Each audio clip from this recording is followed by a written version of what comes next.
From Reuters news agency, Amnesty International says in a new report that women and girls living in Haiti's camps face not only appalling living conditions, but also an increasing threat of sexual violence. More than 1 million people still live in makeshift camps 1 year after the earthquake killed 230,000 people.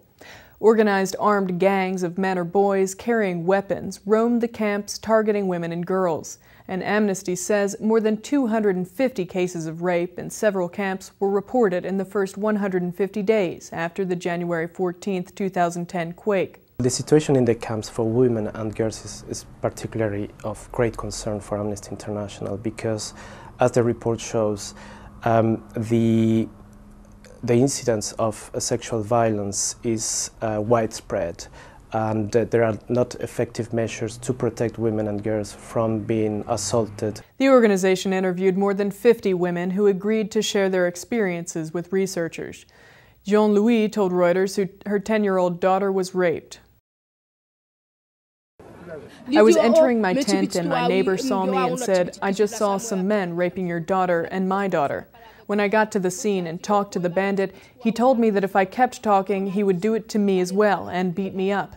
And then they started to slap us around and took away our cell phones and our belongings inside the tent.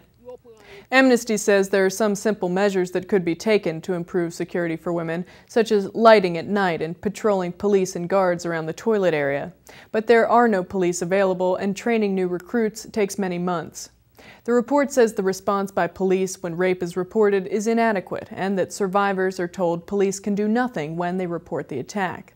The overcrowding of the camps, the lack of security, the lack of protective measures that actually prevent or respond to sexual violence is, and the lack of capacity of the Haitian police to respond to reports of sexual violence has all compounded has compounded the humanitarian crisis, and women and girls are actually paying the price for it. Amnesty is calling on the Haitian government to urgently take steps to end violence against women as part of a wider plan to address the humanitarian effort. They say women in the camps must be part of developing any such plan.